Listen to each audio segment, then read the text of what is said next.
Welcome to the Smite Force Chronicles. Oh, my voice got low. Today's adventure is the quest for knowledge in 3 caves. All right, well, welcome everybody. We are here. We have a bit of a light load initially. We have one more person going to join us, but we're just going to go ahead and get started.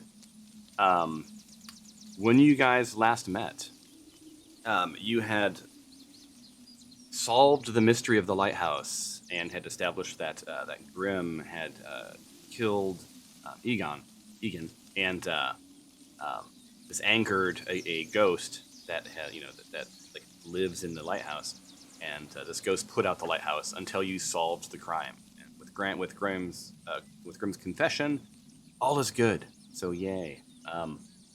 While in the crypt, one of the guards slipped something to Alexandria. None of you know what this is, correct? Correct. Correct. So I'm looking. So as you were discussing what to do, Dinjarin had mentioned that maybe it was time to head back to town, like, your quest is done. But Alexandria left with the cliffhanger, our work is not done here.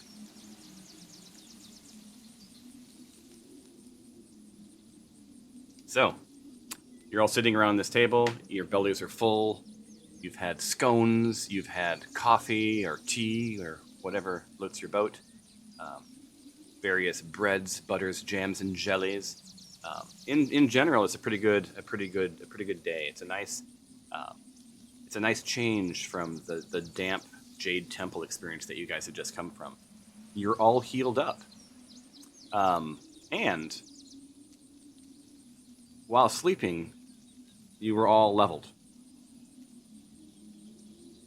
Glory, you now have a familiar that you've summoned in the morning before coming out to breakfast. Salem the Imp is now your familiar, so you will control Salem just like you control yourself. So you have these 2 characters now. As you know, you can dismiss the character or keep the character with you, whatever you want to do. So you're sitting around this table, and I'll let you guys take the conversations from here. Did you share the map, by the way? Oh, I did not. Shame on me.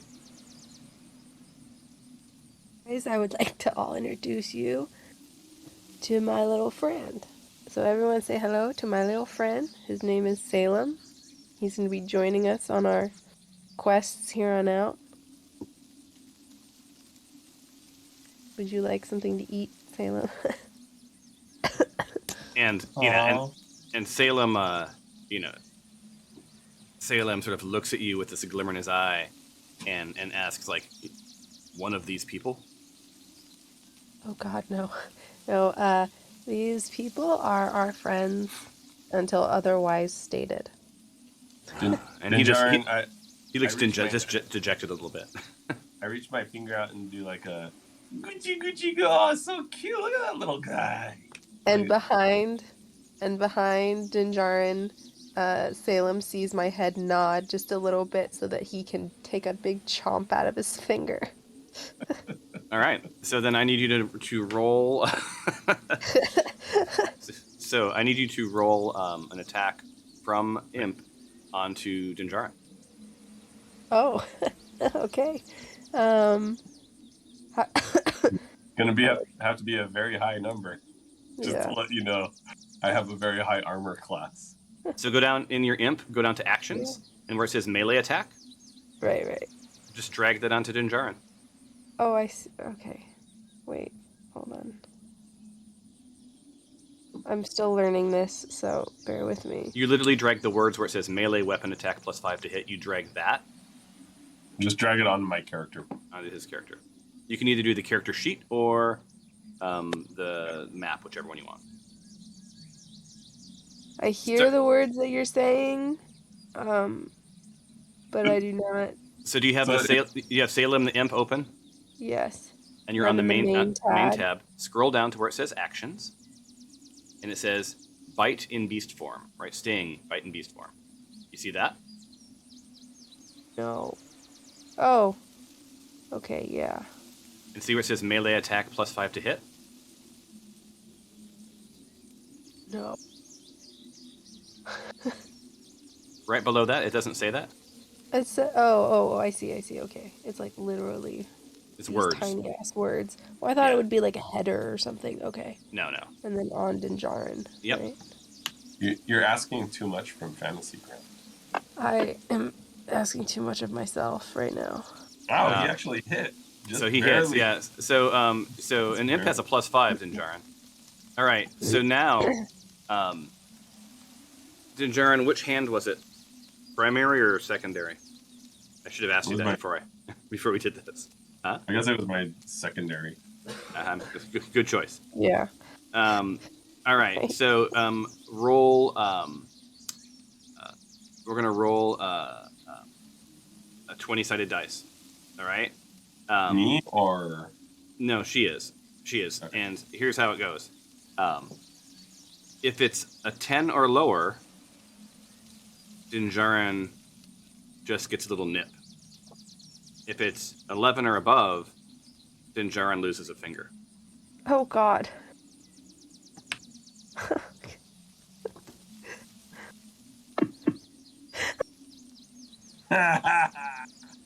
All right, so Dinjarin, make a note that you have lost your pinky, or which finger were you holding out?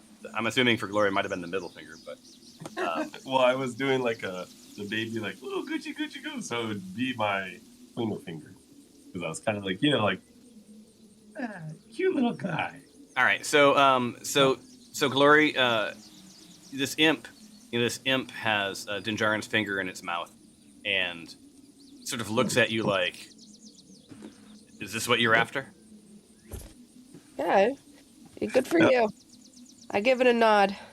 Awesome. Nod Now, what of do you want it to approval. do with the finger? It'll eat it if you don't tell it to. If you don't, or do you want to give it back to Dinjarin? Like, what's your plan for that? I'm gonna make a deal with Dinjarin. Dinjarin, if you want your finger back, then you have to, anytime that you speak to Salem, you must say Sir Salem. And apologize for your rude actions, or you will lose this finger forever and it will be his lunch. I just turned to him like, I've had worse. Okay, then go ahead and eat. Enjoy your meal, Salem. All right. So you're permanently finger free, which isn't going to really impact Well, really, like an offhand attack. Although if you lose another finger, you're going to start attacking with a -2. I will have to say, look at him and say, you better watch yourself, little one. They ate your finger. Yeah. So a thing to note, Dinjarin, about familiars, right? So like, deep down, you know about familiars, right? And you know that you're probably pretty pissed off right now. Any anger you take out on the imp, even going so far as killing it, is fine. It can be resummoned. Yeah. So the imp is a manifestation of a celestial being, and it really represents the intentions of its owner. So you gotta also remember, I have an intelligence of 7. Right. So I may not know that. I might just look at it like, damn little thing, I'm gonna kill it. I think this would be base knowledge, though. I don't think this requires it's like, I'm So- not that smart. So the only dots you need to connect is the imp bit you, but it was Glory who told it to. Right. So this was a hostile action from one of your other party members, which sort of reinforces the relationship you already have. Yeah, it was. It is absolutely true. Yes. He went to go Gucci goo on your imp like a Yeah. dog, and you told your imp to bite him. Yeah. Okay. Yeah. Then I Yes. stand by my statement. Yeah, I was gonna say, and role playing has consequences, you guys. Like, so I love this. We're off to a good start. This sort of reinforces the relationship that you guys have with each other. Like, while you may not let each other die, you definitely don't like each other. Before we do anything, I want to check a couple of things in my inventory to see if there is any adverse effects if I were to use them. Okay. They are magical items that I just want to make sure if I were to use them and equip. I've already attuned to it, but I haven't equipped it, so I want to make sure if I put it on, will anything bad happen? Which one is it? Is it the slipper? No, it's not. Yeah, it's the helmet. Helmet of Fear. And the new maul that I have. I want to make sure. So you've learned about it, right? So you can read about it. So the question is, you guys all have found things, and Alexandria is toying with like, should she tell you guys? And I was kind of hoping that she would make this choice, but I'm about to make it for her, because she's not here yet. Do you want to share with the team the helmet that you got it on the DL, right? Like they don't know you have it, but they're gonna know you have it as soon as you put it on. Yeah. Well, and that's why I want to make sure it won't do anything to me if I put it on.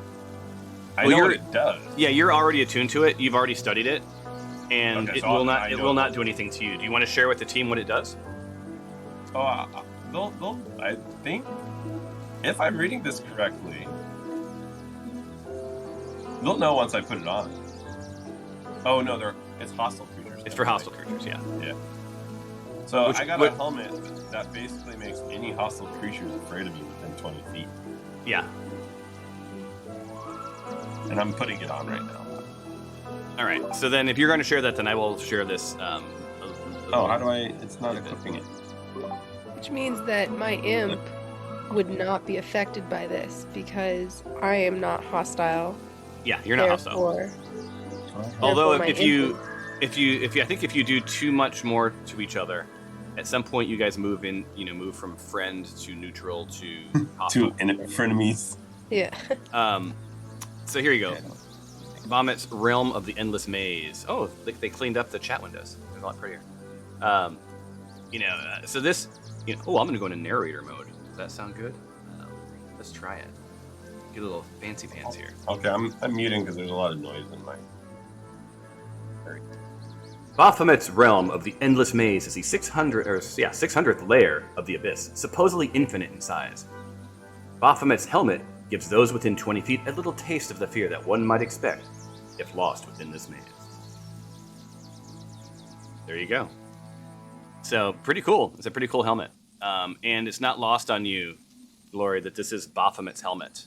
And you recall, and Alexandria looks at Dinjarin and is like, I have Baphomet's dagger.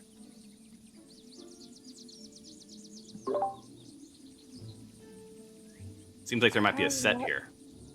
I have the light ball. Is that Baphomet's? Does it say Baphomet's on it? Fun.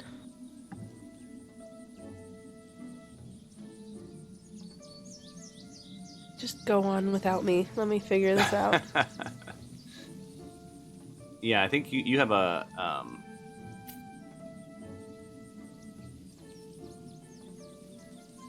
Yeah, you don't have any Baphomet's anything. I just looked through your stuff. Okay. Wait, you have an amulet of proof? Oh, you have a holy amulet. That's your amulet. Okay, cool. Amulet. That sounds good. I might go make an amulet for breakfast. Anyway, so Alexandria, Dinjarin sort of puts on this helmet.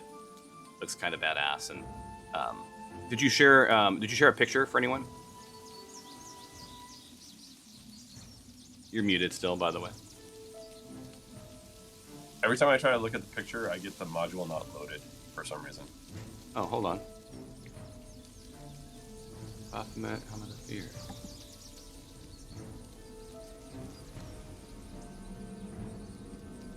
Oh, now I don't even see it. Yeah, I don't see an image at all. There is no image. Yeah. Oh, sorry, I was looking at something else. Yeah, there's no image. But it's a very pricey helmet. Cool. All right, so Alexandria is like, look, you guys, one of the guards found something, in the Jade Temple, and I don't know I don't know if it was, here for a long time or if someone dropped it or whatever else. However, and so you can't tell if she's sort of telling the truth. But he just, he had this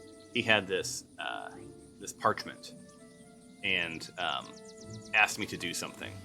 And so she pulls it out of her pocket and lays it on the table. And let me share it with you.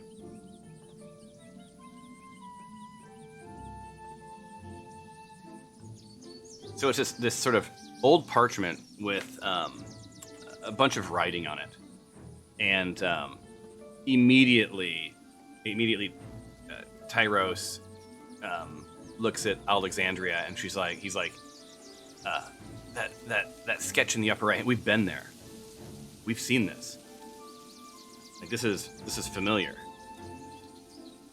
They share with you that this happened to be when they were along the coast. They had seen this sort of exposed by the ocean, tides being out, these 3 caves. And so you have a bit of a mystery.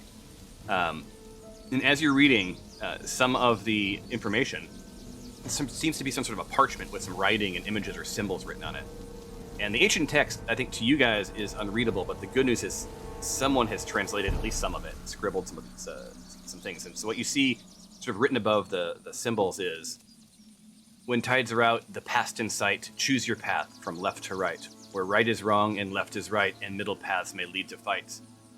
And sea comes in with the moon at night, those left back, locked in airtight.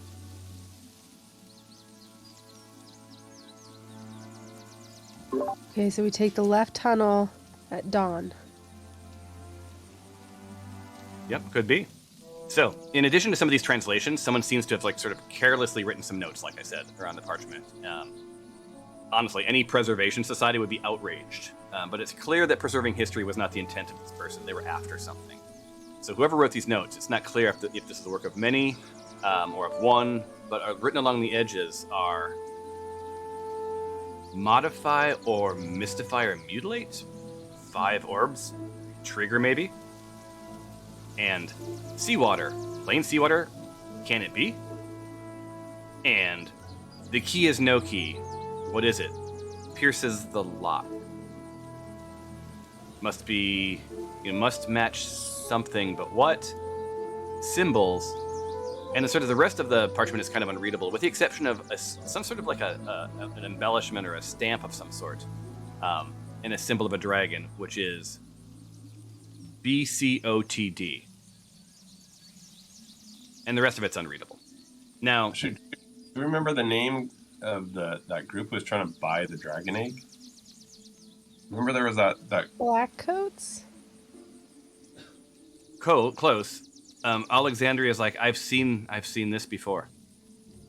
This is the black cult of the dragon. A black cult? Huh. And immediately connects, when you guys were in the goblin cave, escaping the goblin caves, she found a messenger bag. And it contained similar notes with a similar stamp. So, it's sort of been exposed that Gloria hasn't completely. Alexandria has not been completely forthcoming. This clearly did not originate in this cave, right? It originated at some place prior. So,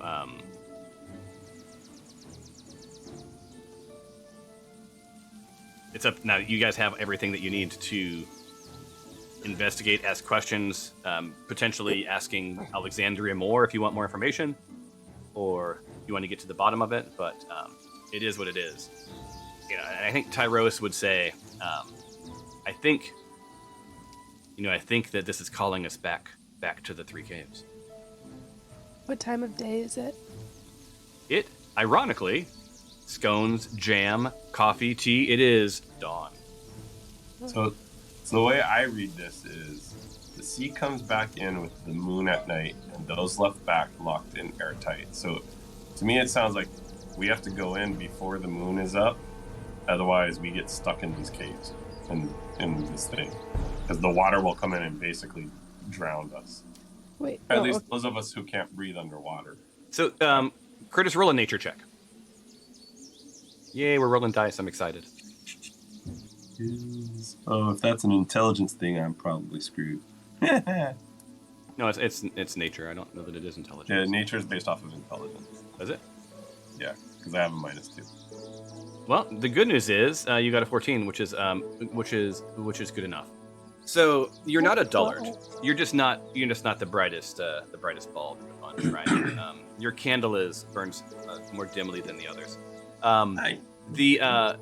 But the good news is you do know sort of basics about nature, right? You know that the tides are not only subject to time of day, but also season, right? And you sort of, I'm assuming you're sharing this with the team. Yeah. And then, so Glory, so you're sort of the Grand Inquisitor. Could you roll an investigation for me? Yeah. And actually, Stefanos, you do it as well if you'd like. Oh, yes, please do. I did a glory roll. Oh, wow. Wow, she nails it. Nat 20 plus 1. Yeah. So, Stefanos is, not only are these caves potentially subject to season and time of day, but potentially, time itself. So, it could be that these caves do not manifest frequently. It may be every year, maybe every 100 of years, maybe every 1,000 years, right? You can't really know. But what you do know is it seems to be that they're at least somewhat exposed right now. And Tyros is looking pretty excited. But I want to remind you that when they were there, they had sort of made their way to the first cave on the right, and there was a giant sea beast. Didn't someone have an orb from like the caves, the ogre caves? Didn't we find one? You have never fought an ogre. Not ogre, sorry, goblins. The goblin. Where we saw the black dragon. Wasn't there an orb? Didn't we have an orb or something? Yeah, I tried to save one of the orbs, but then it broke. It broke? Yeah. We did not get to keep one of the orbs. Alexandria sort of looks cagey. Like a little I'm gonna... Oh. I think... Maybe she did then. Hold on, let me see. I guess what would that be? Would any of us have noticed her? Yeah, that's why I said it. Okay. Kurt and Jaron, you noticed that she seems a little cagey. I'll turn to her and ask, do you have something to share about orbs, Alexandria? Well, what can one say about orbs? Doing my best impersonation of Mela. They're round, and sometimes they're interesting, sometimes they're boring. Do you have anything particular beyond just a description of an orb about an orb that you may have in your possession? And she reaches into her bag, realizing that, actually roll a persuasion.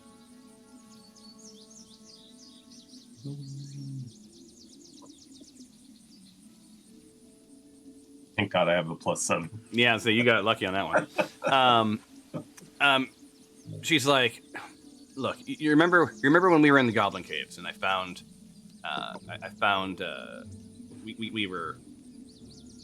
you saved me, and I can't thank you guys enough for saving me in the Goblin Caves.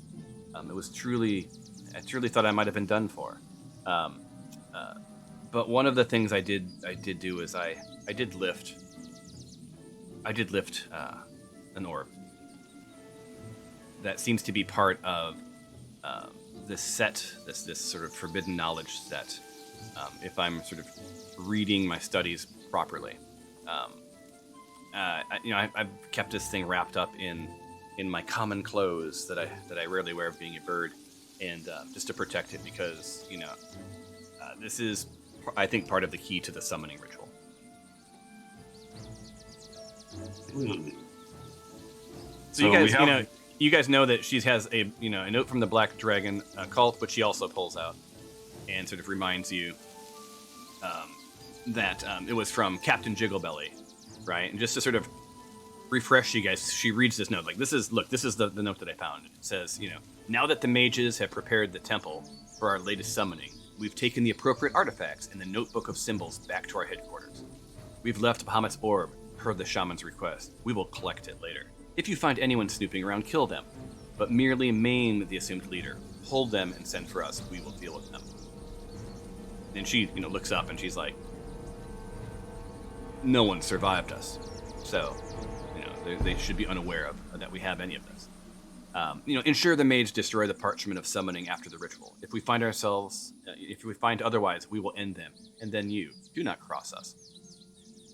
Do well, and we will make it worth your time. These coins and daggers are just the beginning. The time has come, and the dragons will show us the way. Black Dragon Cult. Stamp. Boop. Dragons, yes.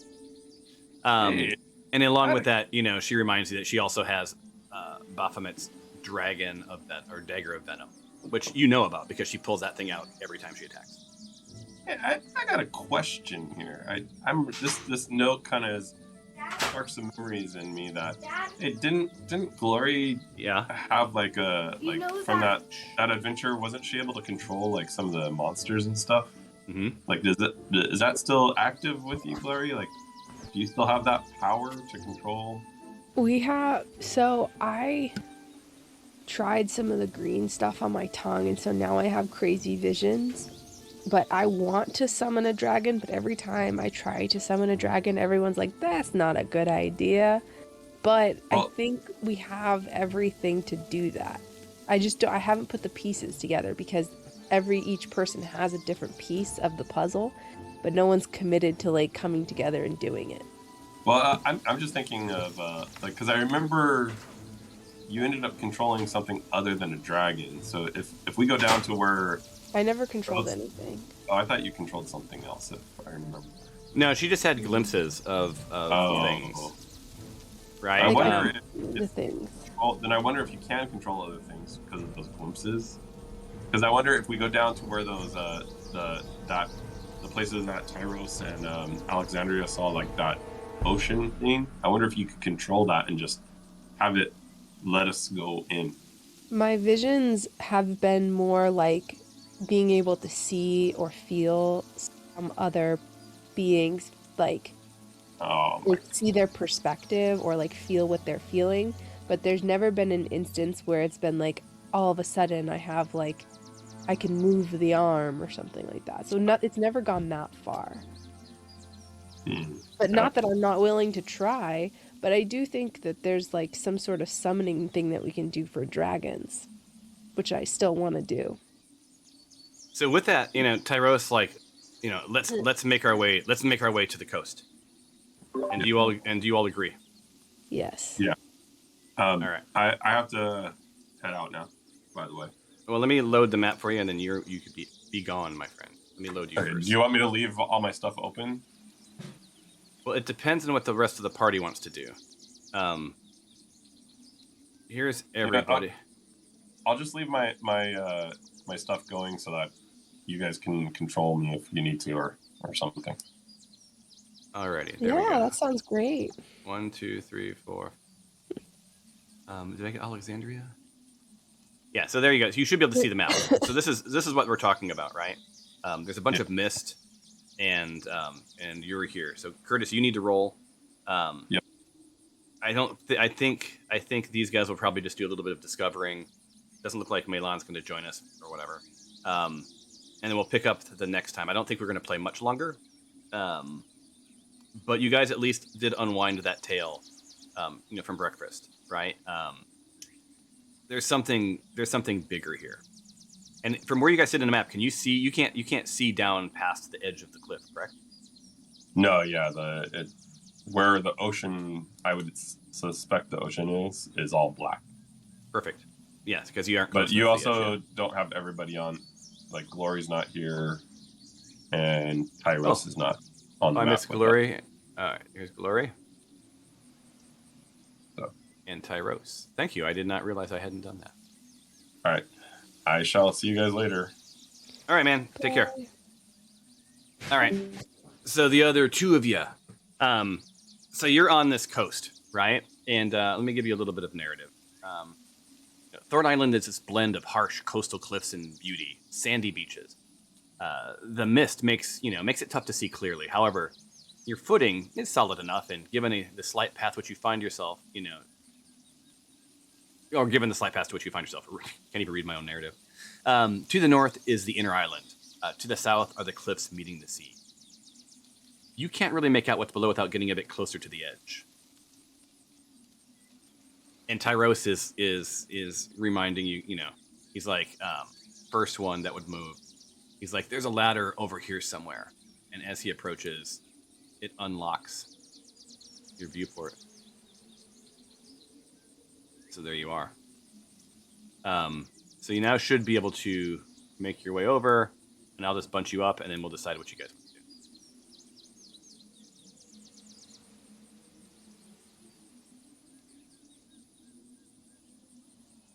Does that look about right, you guys?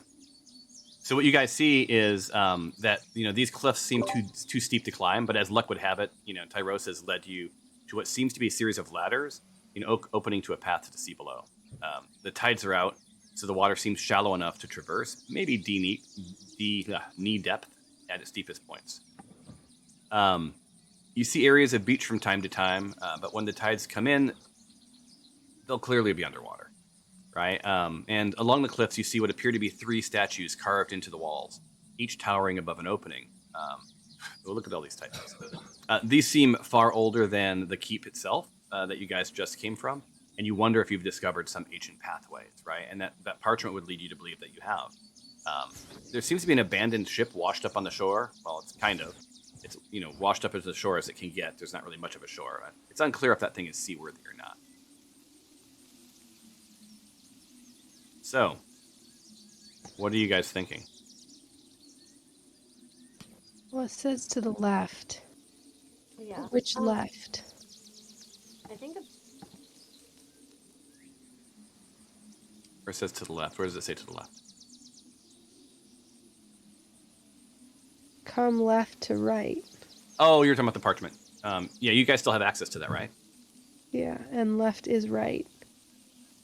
Right. So what you don't know is that note from the perspective of above them?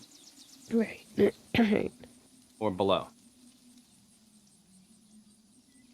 And what Tyros tells you is he's like, it doesn't really, initially getting down there, it doesn't really matter.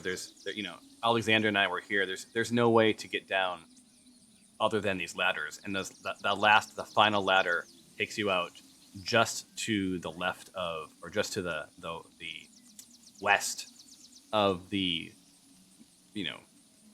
opening farthest to the right. So which one did they go into before? They didn't. They made it down to the beach, and then they saw some sort of some sea creature that they didn't take the time to get to know. Oh. And he was right at the opening of that. Okay, but there doesn't appear to be anything there now. You have to remember that was probably days ago for you guys. so. We should head down. Actually, what time of day is it? It is dawn. The sun is just coming up. Oh. Yeah. I think that's fine because, if you read it, when tides are out and past in sight, choose your path from left to right, where right is wrong and left is right, and middle paths may lead to fights. Yeah. And the sea comes in with the moon at night, and those left back locked in airtight. So what I think I want to do is there any way for us to have a timer on us? I want to set a timer for until the moon. I mean, I guess the moon can come up any time. Well, moon at night. So can we set a timer for How many hours until until the moon comes up? All you'll have is your sense of time and nature to tell that story. Nobody has like a timer or clock. If someone has some sort of a timekeeping mechanism, now Tyros is like, we have torches, right? And we know that torches burn for a certain amount of time. Let's do that then. He's like, but we will be lit. Well, that or drown. You tell me which one. Yeah, so it's he knows like the standard torch burns for 1 hour, so which is a pretty convenient amount of time. So it's a pretty brilliant plan. The question you're going to want to ask yourself is like, at what point do you want to fire it up? Do you want to fire it up on your way down, carrying a torch? You do have both Salem and Alexandria can fly, right? So they don't even need to do the ladders. Now, you're new to having a familiar, Glory, so I will just throw some interesting knowledge your way. One of the best uses for a familiar is scouting. Oh. Awesome. All right, cool. Okay. All right. So, but it needs to be able to come back to me for me to know, like, what's going on, right? Like, if it dies, like, gets eaten by something, then I won't know, right? You mean if it gets? What do you mean if it gets? What now? Oh, you'll Never know mind. because the connection between you and your familiar will be gone. Okay. All right. So do we want to do we all want to go down? I think we should all stay up here, seeing as how last time there was like a creature in the water. And I can send Salem down to the far left entrance. Because I think it's the far left entrance that we need to go into to kind of take a peek around and see what's up. Yeah. And can we send Alexandria to the right entrance, just peek in and fly there? I couldn't make out what you just said. Sorry. Are we able to have Alexandria fly to the right entrance just to fly there and take a peek inside? Yeah. I think that she would be down with that. Yeah. Don't you guys?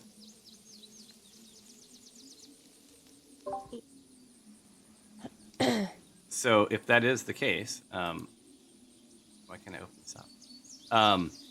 Sorry, I'm setting a couple of things up for you guys. So who's controlling Alexandria? Anyone, or is it just me? I think it's me, right? You. All right. So give me 1 second.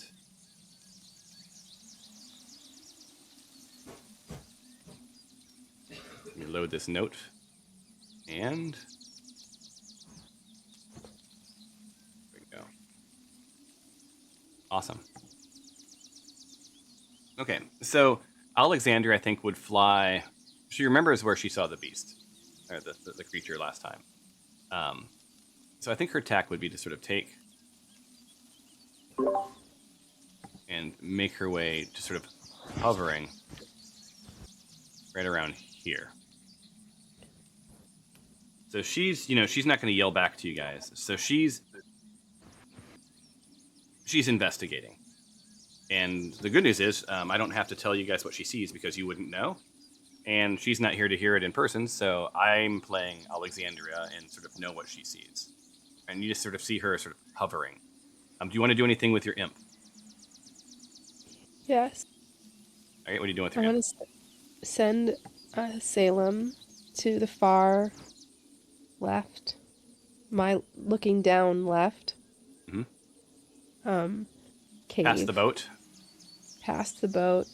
And I want him to tell me if he sees anything in the water on the way down there, and if he sees anything in the cave.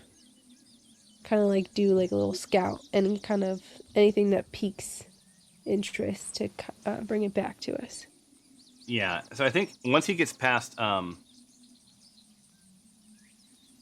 I think once they get a certain distance from you, that your communication is broken. Oh, okay. Well, I mean, I can walk over there. Yeah. So why don't we do this? We'll take your imp, and we'll move him. You said right over here. Is he going on over the water or No, where? he's kind of just like right on the ridge. Like right here? He's like flying right around the ridge, looking into the looking over the water to see if he sees anything. Okay. And then he's going to go inside he's gonna like kind of take a peek inside All right. the cave. So how about this? You're sort of split the distance, and then you'll have full access. Now, can you move him around? No, no, no, I can't. Okay. So when we play next, I'll make him an actual character that you control. Okay. But for now, it'll just be me. So roughly, where do you want him to go from where he is right now? Because what he sees right now is like the middle entrance first, right? Like the water surrounding the middle opening fluctuates between sort of knee deep and waist deep. But you see some dark patches that might indicate some deeper water. There seems to be a theme here. Something or someone or something has carved an opening into the wall of the rock. Whether it was a cave decorated with an ornate archway or some engineering, into the earth, you can't really tell, right? All you know is that it's pretty spectacular. Given the wear, from the sea and the green tinge from the algae, you guess it spends most of the time hidden beneath the waves. The ornate statue sitting atop the entry suggests it was once a place of importance, right? Is this a god, hero, an evil foe? The time and weather have been cruel and, too cruel to allow you, man, so many typos, to allow you to make out just what the statue is celebrated. While the light only makes its way about 15 to 20 feet into this cave, you can see the edge of some sort of chest peeks above the surface of the water, just inside the cave, before the light fades to black. It puts a twinkle in your eye. Aye, pirate's booty, you see as a juxtaposition to the ship. As if reinforcing this daydream, this battered boat is just off to the west of this opening. It's a little too small for it to be a real pirate ship, but plenty big enough to haul and bury sea treasure. Indeed, indeed, indeed, it's a booty boat. Right, so that was that middle entrance. The west entrance, as Salem looks at the west entrance, the water seems to get deeper and closer, as he sort of flies over this thing. And his estimation suggests that it may be a bit over your head in places. Seems to be a theme here, right? Someone or something has carved this opening into the wall. You've already heard this song and dance, right? It was either caved. Was a cave decorated with an ornate archway, or some engineering happened to open up the earth. The ornate statue suggests it was once a place of importance, as you know. And, again, the light barely reaches into this one, about 10 feet into the cave, quickly being lost to the water, creating a dancing light patterns on the ground below. So the water's a little deeper on this one. You might be able to wade into the opening, or you may have to swim into the opening, but what's beyond that light remains a mystery. Okay. So. Okay. Alexandria is going to fly back. And are you going to remain where you are, Galore, or are you coming back with the rest of them? I'm going to go back and I'm going to tell them everything that Salem has. Right. And what about Salem? Is Salem standing tight, or is he coming with? No, he's coming with. Right, so he's back. You guys are grouped up. So what Alexandria, shares that she saw, was, that this water seems pretty cold, but not too deep. Thank your gods and goddesses for small blessings. It's about knee depth, it looks like, but the gentle waves push it up to mid-thigh from time to time. That would probably soak your clothing. Looks like beneath where your feet would be, there seems to be sand. Looks firm enough for walking. Seaweed dances in the water, little garden-like clumps, right, all around where you would stand. Just to the east of this ladder, right, is something spectacular. It's water-worn and very old, right? As you know, someone has carved an opening into the rock, right? It could have been engineered, it could have been magic, who knows what. But just like the other openings, the green tinge and the wear from the sea seems to imply that it's been underwater a long time. There's that ornate statue on this one as well that suggests it was at one time a place of importance. And, for this one, the light barely peeks into the opening, going completely black within like the first 10 or 15 feet. You now know what you know. My theory is that we should be going into the one that has the more water in it instead of the one with less water in it. So the one that Salem investigated.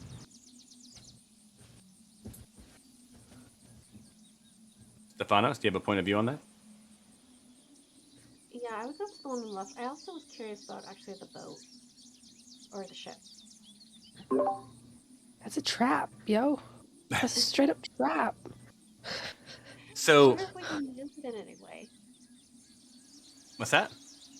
I was just wondering if we could use it in any way. If you could ease in? No. If we could use it in any way. Use it. I'm I'm sorry. I have to turn up your volume because you're very soft today. There we go. Okay.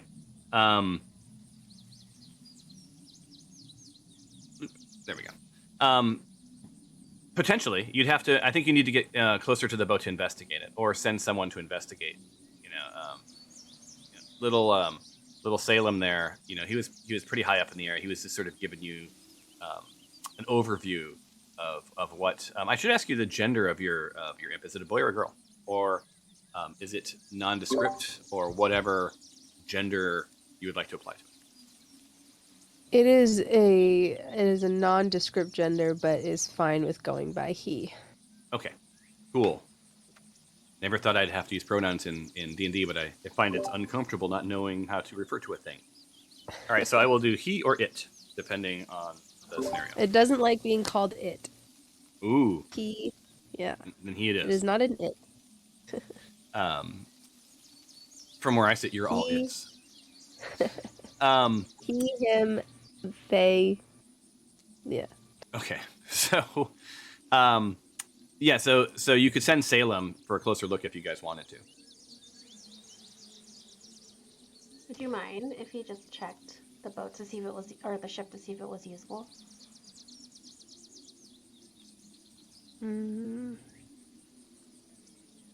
Sure.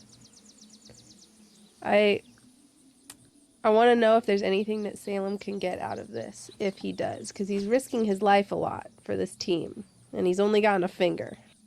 So he's a manifestation of a celestial force. So he doesn't really have hopes and desires beyond serving you. Oh, okay, then yeah, for sure.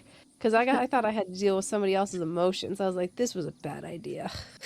No, but he has his Okay. his resting state is he has full allegiance to you, and could give a shit about anyone else. Okay. He will literally just do your bidding. He's kind of like the best child ever. All right. So, what's the path you want to take to the boat? Can I just use glory as like? Yeah, you want to use glory? Can I draw? Let's see if I can draw. Yeah, you can draw. Can I draw? Drawing mode. So I'm gonna have him. No, I cannot draw. Should be able to.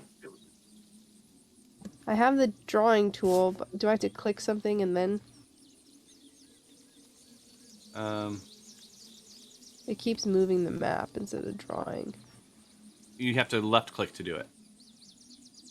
Okay, well that's not gonna happen. Anyways, I'm gonna just show you with glory. So it's gonna start here, perch here, take a quick gander, and then just do like an overhead, overhead look, and like maybe perch on the top point of the boat and take a look. Like right about there, top out, right? Yeah. And you're still back here. Yeah. All right. So, so he relays to you that this boat could be repaired. It doesn't look ancient, right? It's still there. What remains to be seen is did this boat wash up? It was too small to be a pirate's boat. Can you roll an investigation check? Let me see what else I can tell you. Make this easier. Yeah, I was gonna ask if there's like any magic or anything. Investigation. Yeah, investigation. Because he's investigating. Yeah. Yeah, he does. Yeah, it's a boat, and common sense would just say it's a small boat that was maybe part of a larger ship. They sent it. Someone or something probably brought this boat here, and then things went wrong, and this boat looks like it's repairable but no longer seaworthy. You wager the next time the tides come in and out, this boat will disappear. But also from that vantage point, he does see, there is a chest. Oh. Well, do you want him to go investigate the chest? Yes. I guess go towards the chest and see what happens. Okay, so describe to me how your imp is going to make its way to the chest. Like, what's his strategy? He's gonna kind of approach it very sneakily.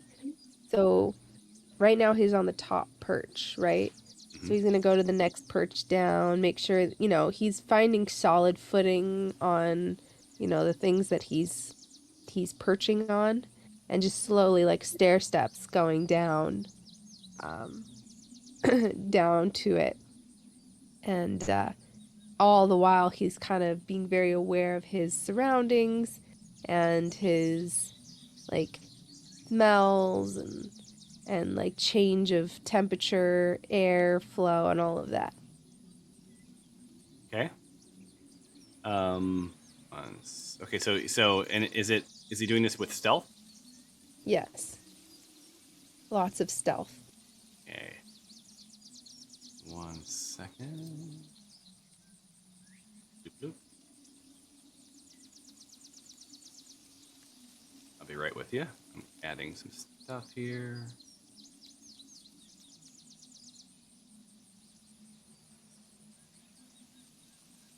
Because nothing ever works properly. And this here.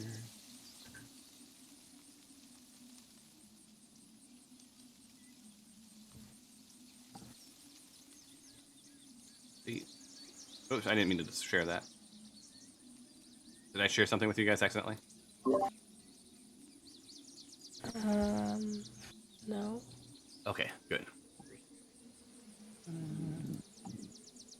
Cool. Now I take this and pop it here. And you guys now should see a treasure chest on the map, correct? Yes. That's your treasure chest. Hmm. All right. It wasn't showing up, but now that he's there, you can see it. All right. So yeah, you see that treasure chest sort of sticking out of the cave a little bit, and it implies that it didn't get buried well. It's almost like it was sat there temporarily. Maybe they went into the cave. Maybe they're still in the cave. You never know. To dig the hole, right? That they're going to put this chest in, or who knows what. But you sort of see this treasure chest, and then Salem's like, wants to know what you want him to do next. Well, Salem was supposed to be on the boat. You had him on the boat. He's perched on that boat, like you said. Yeah. So he was supposed to give us feedback on the boat, and now we're talking about a chest in the middle. What? Where'd the chest go? What do you mean, where'd the chest go? You still see him, right? No. It's still there. No, there was a chest in the middle cave opening. Yeah, in the middle cave. Yeah. So I'll rephrase. Initially, he saw those two caves, and he saw something sticking out of the cave. He went to the boat, and he told you that this boat looks like it was sort of a shuttle boat that was bringing something into this area, and it can be repaired, but it's in pretty bad shape, right? And and sort of the surmise is that this thing won't make it. Like when the tides come in and out, it'll wash it out to sea, right? It's not immediately seaworthy.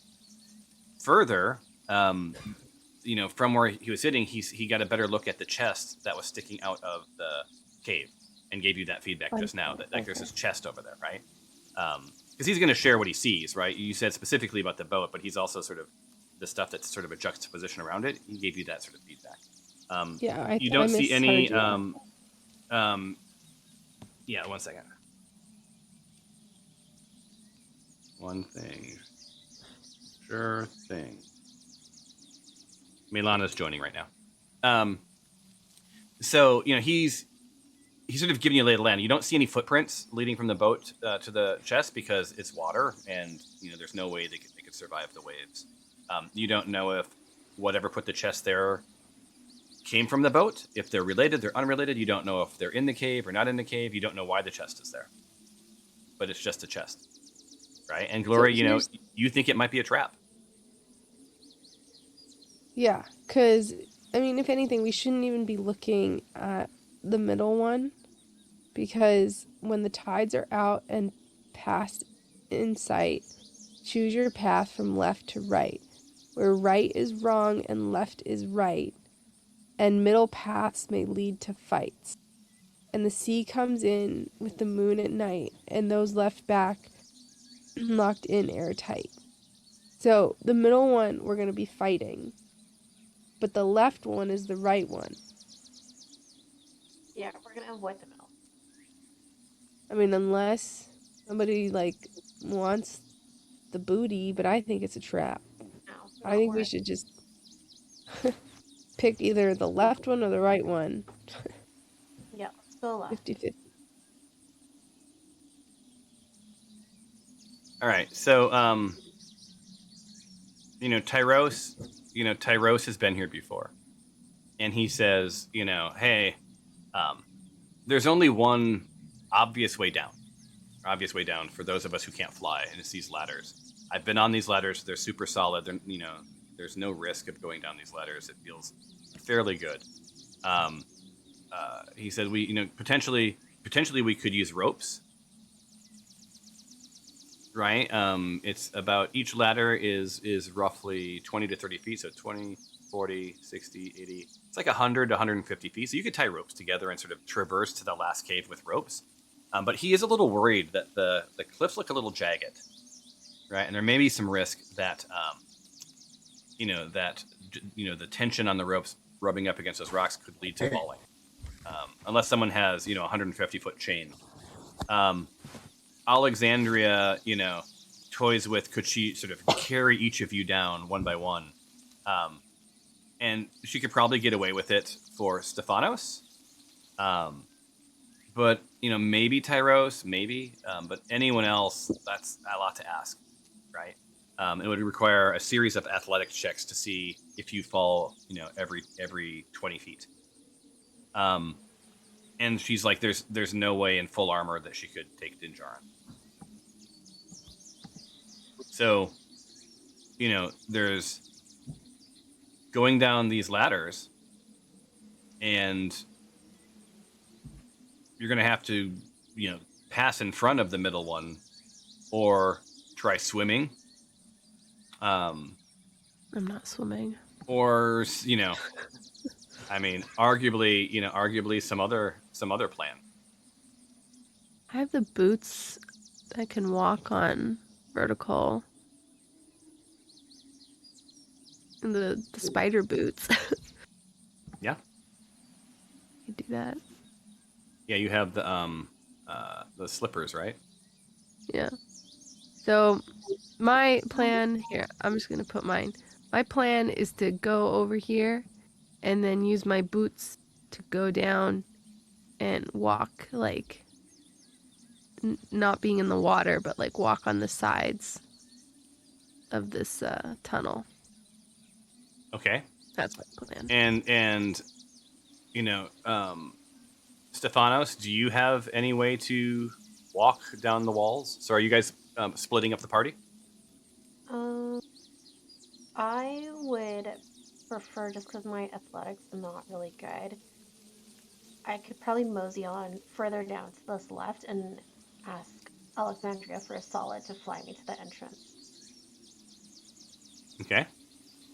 So then that would be, let me take a look here. So we've got Alexandria would be over here, and Stephanos would be over here. Salem's not an issue. That leaves Tempe, Tyros, and Dinjarin. And you guys have now, firmly separated by gender. So shame on you. Dinjarin knows there is no way for him to make his way down the cliffs over there without some assistance. Yeah. And I'm looking in his to see if he has boots. He has the boots too. He has the spider boots too. And his god is a spider, so I think he has it more than any other. So Dinjarin would probably be with you guys. Now, Glory, have you attuned to your slippers? I have, yes. All right, so your slippers of spider climbing. So let me open those up to make sure we... Made from extremely flexible but very light materials, these slippers are covered in spiderweb designs. While wearing these light shoes, you can move up and down across vertical spaces and upside down on ceilings, while leaving your hands free. You have climbing speed equal to your walking speed. However, the slippers don't allow you to move on slippery surfaces, such as those covered by ice or oil or arguably algae. Remember? Yep. Let me look at that. Okay, so as you remember, there's algae at about, I would say, midway down. Oh. Right, because remember I said that these are weather worn, and the green tinge shows that these are both wet, and the lower parts of these cliffs are covered with algae, which would require an athletics check once you got to that point. Now, the water also is not deep enough to provide much comfort if you fall.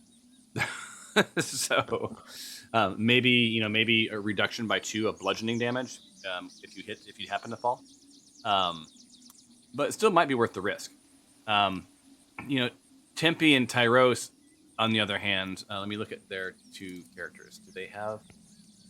what are the odds that you all ended up with these slippers? That would be uncool.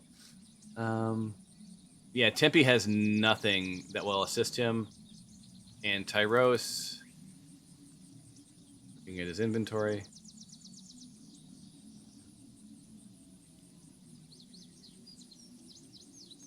Tyros is I do have a scroll of spider climb that he can use 1 time. So Tyros... Well, we need to put all our ropes together and maybe climb down and belay each other down or something. Right. So right now, what it's looking like is those of you on the left have a path down. It does get very hairy towards the bottom. Right? Tempe can either take the ladders and make his way to the west entrance, if that's where you guys are going to go, or risk the rope. And so you guys tying your rope together. And then, Tyros does point out that he does have a grappling hook. Or no, Tempe. Tempe already has a grappling hook. Should we have him use a grappling hook? Yeah, so that'll firmly attach the rope to the top. Right, so that'll be beneficial. But it's not going to help the wear and tear. Oh, because of the sharp rocks. Yeah. Now, I think Tempe would be weighing the odds, right? So here's things that I think Tempe would point out. There are 3 openings that lead into darkness. You don't see anything out obvious, right? You don't see any bad guys, monsters, or whatever else, right? And that's a good thing, right? But you also know that Alexandria and Tyros did see that there was something that they think might have been this beast might have been a marrow, right? They were this marrow was sort of in front of the east entrance, right? So you don't know if that marrow's there. You don't know if that marrow has moved to one of the other openings. You don't know if there's 20 marrows or 1 marrow, or if this thing went back out to sea. If you want to know anything more about marrows, you'll have to roll a nature check. Okay. I'll roll one.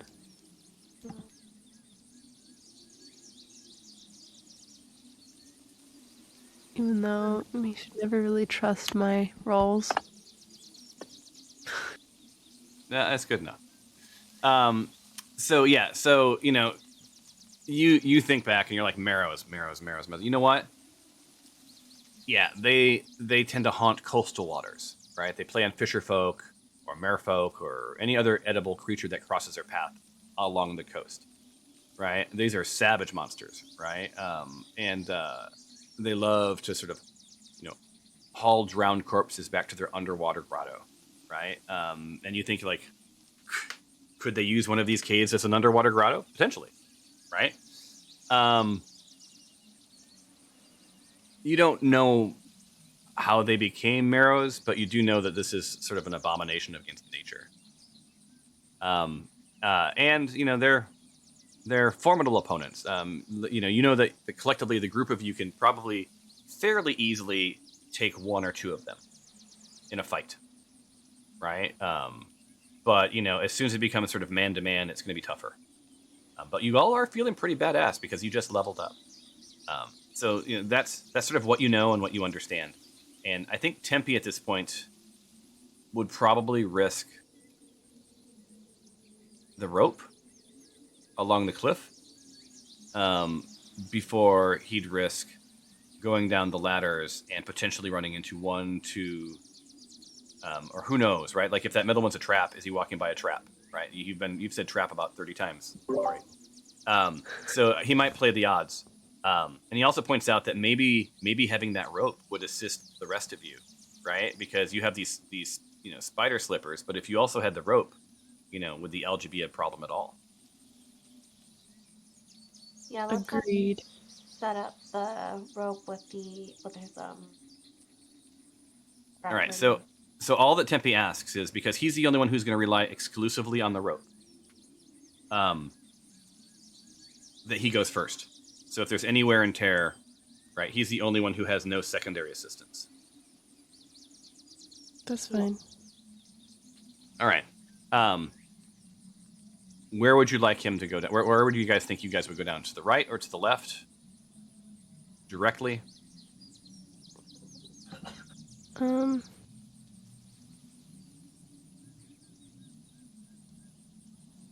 There like more shore on one side than the other? There's a little more shore on the... So, there's this little cove, this little beach area just to the west of that entrance. I say that's where we go. That looks like maybe a little less jagged, a little more shore footing. It also doesn't plop you out right in front of the cave in case there is something in it. You have maybe some time to investigate before who knows what pops out of the cave, if anything. Yeah. I say we go to the left so we're not like right directly in the center, but we're like to the left where we could like peek in. And maybe since Tempe's going down first, he can take a little quick peek inside and maybe see anything that Salem didn't see. Like that, right? Yeah. At least jagged. All right, so that's what he does. So you guys tie your rope, and the good news is that little cubby has less likelihood of cutting the rope, right? Because there's not as many jagged parts. Like it looks like maybe it even had been used for this before. And you said, I think Alexandria would say she's going to fly to the bottom. Just to sort of make sure. She asked Stephanos if she wants Stephanos to join her. Like, you want her to take you down? Yeah, maybe bring me down with her, and if anything happens, we can just catch him. All right, so Alexandria, all she has to do is roll an athletics check, I believe. Let me look. Just to make sure she doesn't fumble. And the only way she would drop you is if she gets a 1. Are you comfortable with that? Yes. I'm going to rephrase that. Actually, it's a 5 or lower. Oh, God. Okay. All right, so she rolls. and you're in her talons, and you can feel they're firm but not painful. Like, you feel pretty secure, right? And she's like, welcome to Alexandria Airlines. We have a short flight today. Looks like weather is smooth. You're free to move about the cabin once the light goes off. And rolls the dice, and boom, she plops you down on the ground. You're good to go. So you are there, and Stefanos, you can hold that rope and sort of steady it for Tempe if you want. Yes. What about the imp? What's going on with the imp, Lori? Just hanging out with me. He'll probably kind of fly close by as I'm going down with my boots. In what order are people going down? I say Dinjarin goes last, simply because he has the most armor on. All right. I can go second to last, and then I guess so. Should go Tempe, Tyros, me, Dinjarin. Tempe, Tyros, Lori, Dinjarin. Does that look right? And the imp is going to sort of hang by you. It looks right, correct? Awesome. Yeah. All right. Before Tempe makes his way down, does anyone want to do anything? Should we like see if there's any kind of sounds or? I don't know. Go ahead and roll a perception check, Lori. Damn it.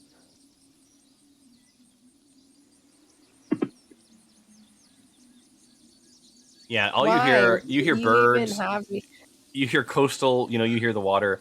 I mean, but honestly, you're really high up, right? You're like 120 plus feet up in the air. So whatever is going on down in the below, you can't hear anything. You feel like it's pretty safe up there, though, with your whopping 3. Stefanos, would you like to roll a perception check, or are you good to go? Yeah, I'll roll one.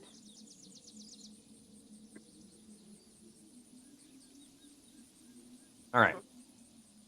So, Stefanos, you listen, and it's hard to hear too much. You hear birds chirping. You hear the sound of the coastal winds, right, which are a little louder for you. There you go. And you do hear something in the cave. Now, you cannot make out yet if that something is alive, right? I mean, it is a 15. It's not the highest, the highest roll. But you hear some movement in there. Now, it could be logs, bumping up against, against the cave wall, right?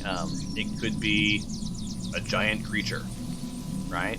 It could be who knows what, right? But you definitely hear something sort of bumping around in the cave. Can I also roll for Arcana check? Yep, go for it.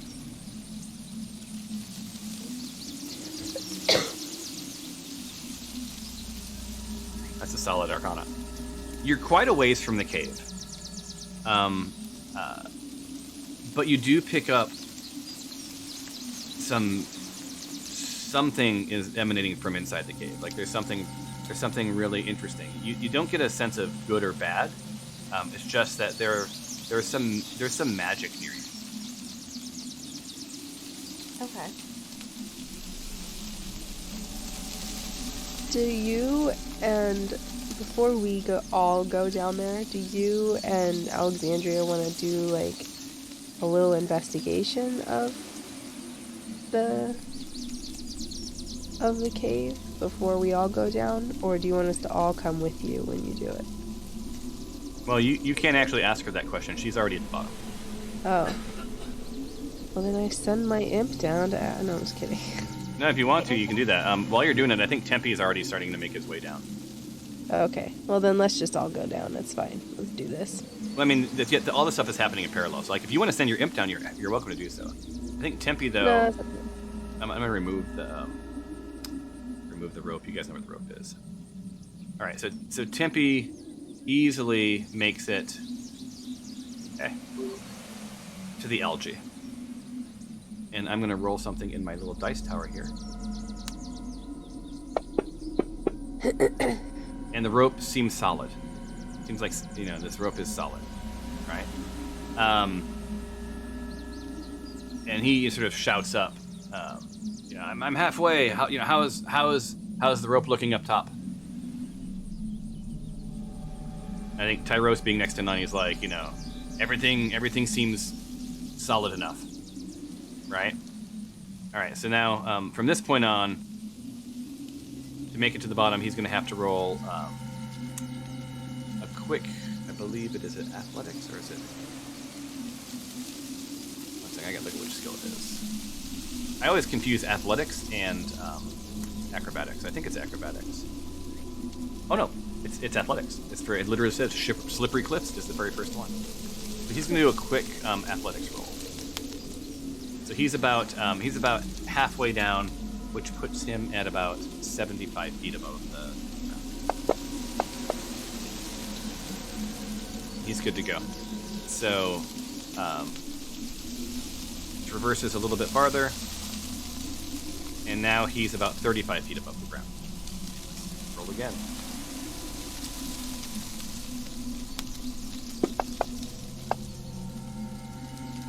So Tempe is now, thankfully, at the bottom. And as soon as he gets down there, he sort of signals to Tyros that it's all clear. Now, Tyros has on his slippers, I believe. Sorry. Slippers. Or no, he's using, Tyros is torn at this point, right? So, Tempe made it down pretty readily without the need of slippers or a spider climb or anything else. And he knows that he only has a scroll of spider climb. He can use it one time. And this is a pretty handy thing. And he's kind of torn, should he use it or not, right? Or should he just, do what Tempe did and make its way down? And Glory says, I think you'll be okay if you don't. Well, he's like, Glory, hey, can you have Salem sort of fly the length of the rope and tell me how it looks? So it looks good from where I can see, but I can't see down farther. Does it look like there's any frays or anything? Sure. Salem, can you go check the ropes, make sure there's no fraying? All right, so Salem does. Salem sort of makes its way, his way, towards where the rope is touching the rocks, and says it looks pretty solid. All right. So Tempe's like, you only live once. I'm sorry, Tyros was like, you only live once. And you guys are all, your queue moves up. All right, so he gets to that first point and without incident. And for the next move, he needs to roll his athletics check. Let me pull up Tyros. And I don't recall, let's see if because Tempe had a nice buff on his athletics. And he needs to beat a 10. Oh, yeah, and it was so close. You sort of see him slip for a second, his hands or whatever else, and catches himself on the rope about 35 feet above. So he's made it so far, but it was a little bit of a scare for him. And let's see if that does anything to the rope. Find out. Now the rope is holding tight, holding firm. So now to go to the rest of the way, he needs to roll one more athletics check. He's about 35 feet.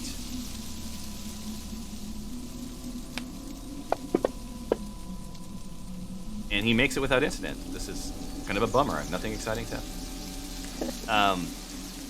And he gets down and he's good to go. And he's going to move off to the left, right? Because it's sort of away from the cave, because it's still unknown what's going on in there. He doesn't feel safe.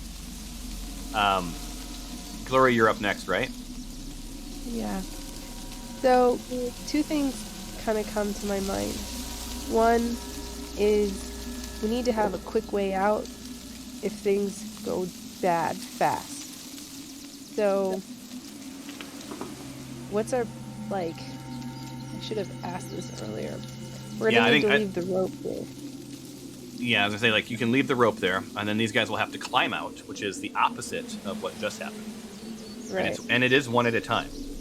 So if for some reason you're in combat, that would be their turn. right? And it's difficult terrain, which means that they're going to move half their distance. So they'll probably require like 3 athletics checks instead of 2. Or we run the length of the beach to the stairs. Yeah, to the through the unknown. Although if something comes out of that hole, it cuts you off from the right side.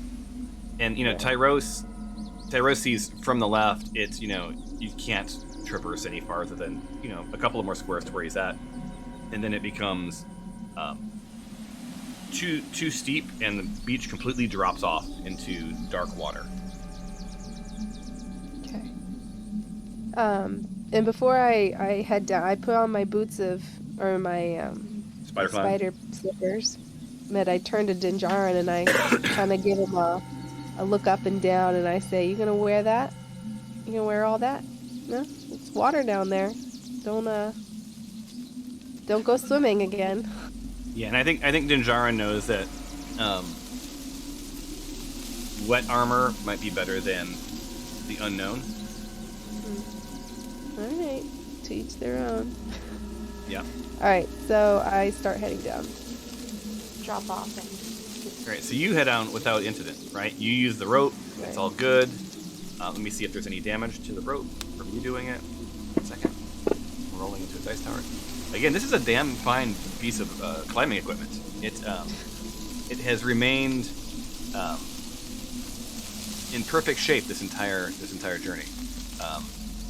Dinjarin approaches, and he's like, "Call off your imp," because he doesn't want to climb past your imp. He doesn't trust this thing. Oh, yeah. Salem, come. Salem heads over to you, and then Dinjarin makes his way down. Oops. So he gets about halfway, and he is wearing full armor, so I'm going to have him do an athletics check. So he makes it all the way. He has about 35 feet to go. And just a quick athletics check for Dinjarin. Let's see what happens.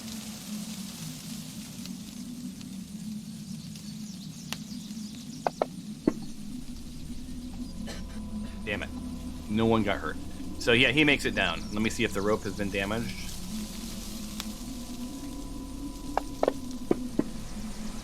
Yeah, so the rope now is fatigued.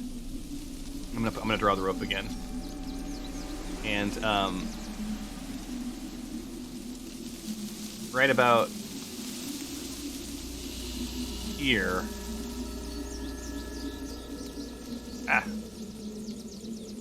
Hold on. About there. Yeah, so right about there, the weight of his armor plus the rubbing, he has fatigued the rope. So it's still usable, right? It's just going to require a higher athletics check to see if it breaks. Alright, guys, I have to Is go. there any way? Bye. Is there any way to fix the rope? You could mend it. You could have someone with flight fly up and fix the rope. If you so choose. You'd have to retie it, right? It won't be as good as new, but it'll be okay. All right. Sounds good. All right. So then I think this is where we stop. Yeah. Since it's just you and me. I know, and I'm a little tired. So. Yeah, I'm saying you did great. So I'll do my recap so that I know what we did this time. So you guys have made your way. You've made your way to the most western cave, sort of skirting the other 2 caves because of the unknown and because you did see a marrow in the far east cave last year. And you've all made your way, just to the west of this cave. You have some sturdy footing. The water's about knee deep, but it does get deeper as you go towards the mouth of that cave. You hear some movement in there, but you aren't sure if it's a log beating up against the edge or otherwise. And you are all safely at the bottom. The only one who has an injury is Dinjarin. He has 1 hit point of damage because little Salem has removed his pinky finger. And that's where we'll pick up when we play next time. Awesome, thank you. Well, thank you for hanging it out. I know that you were not feeling well, so I'm on the upswing now, so I'll be back. Well, that's important. You got to be on the upswing. Monday. Yeah. So, as they say, until the next time on the Smite Force Chronicles. All right, we'll see you later. Bye. Bye. Thank you.